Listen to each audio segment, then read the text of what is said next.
The part of the park that we're standing in right now is Fort Wadsworth, which is one of the most significant historic areas in Gateway and arguably within all of New York City. When anybody comes in who hasn't seen New York City before, I take them here first. You can see New York for what it is from here more clearly than any place else I know. You can see the topography of New York, the geology, and you can see the city and its skyscrapers on a clear day like nowhere else. In Staten Island, we have 3 districts, and that would include Fort Wadsworth, where we are now, Miller Field, a little further south of us, and still further south, the Great Kills part of the park. Great Kills is a site that's very near and dear to my heart. We think of Great Kills primarily as a natural site with a good deal of recreation going on at the same time. People running and jogging and biking on a multiple-use pathway, but also people who come out to do what we think of in the Park Service's recreation, nature observation, plant study, and things like that. Great Kills is a great place to study how humans and nature interact in a large urban setting. Miller Field is an interesting place. Originally, it was a beautiful series of wetlands.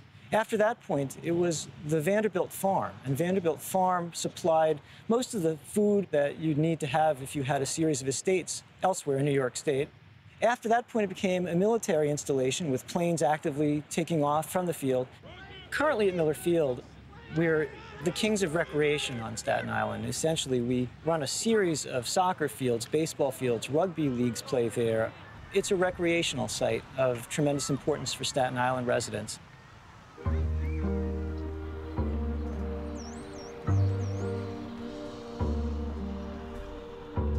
Greece is a great spot if you're looking for natural spaces.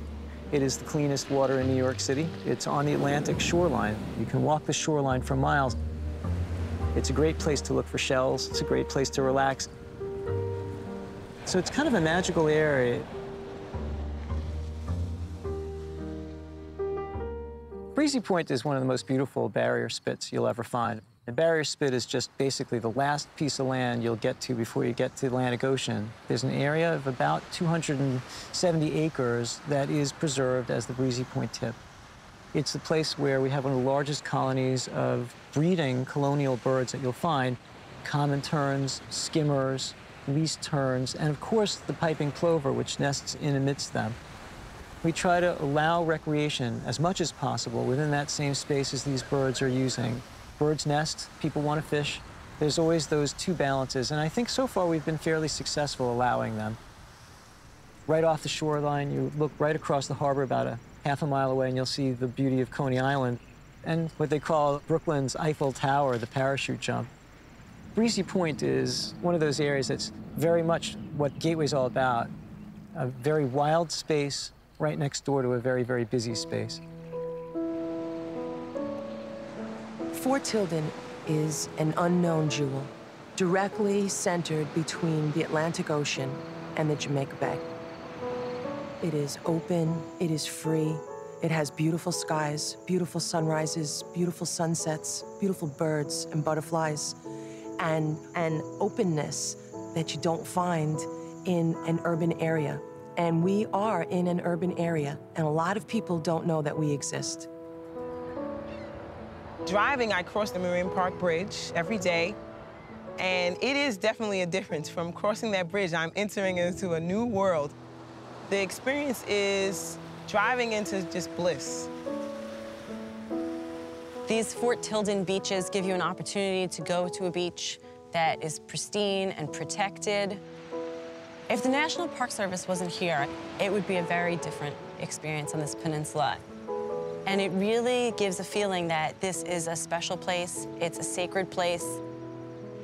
Like I said yesterday in the classroom, Surfrider and you guys out here are going to participate with us in doing... Surfrider Foundation is an organization that was started in 1984 by surfers.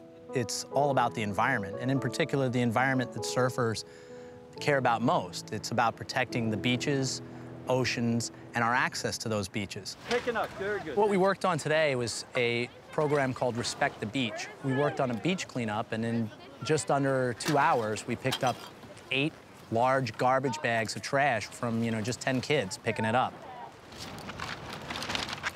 The second thing that we did is we worked on putting up fencing that helps literally hold the dunes in place and also keeps people from walking on the dunes, because those dunes are really important to the ecology of this beach and this ecosystem. I think the most important thing that we want to get from each kid is that the program not stop with that individual kid. We want to create a cadre of ambassadors to the beach. We want to change people's mindset so that people understand how important the ocean is for the long-term health of the planet. This program benefited from the fact that we were on national parks land because the national parks do such a good job of conservation. You're in the wild. You know, we need to do a better job of protecting it sometimes, but you know, there's a wild natural ecosystem out here that I'm in love with, and it's a great place to be. We are right now standing in Brooklyn on the Ruffle Bar in the middle of Jamaica Bay. It's one of the islands pretty much in the western half of Jamaica Bay. The Ruffle Bar, like many of the islands in Jamaica Bay, actually had a population of people here. It was at its peak in the 20s and thereabouts. We look at the island now, and it's a little difficult to really envision this because ultimately all that's left of these homes and people's lives are the pilings in the water and an occasional bottle that shows up under the sand. But now it's about as close as you can get to being open space for birds and animals of all sorts. An island like the Ruffle Bar is a very exciting thing to have in your park. Essentially, because it's difficult to get to an island, it leaves wildlife much more alone than they would otherwise be. And so what we hope is happening out on the islands is that this becomes a refuge within a refuge where animals are left to do what they would do normally if this didn't have all kinds of development all around it.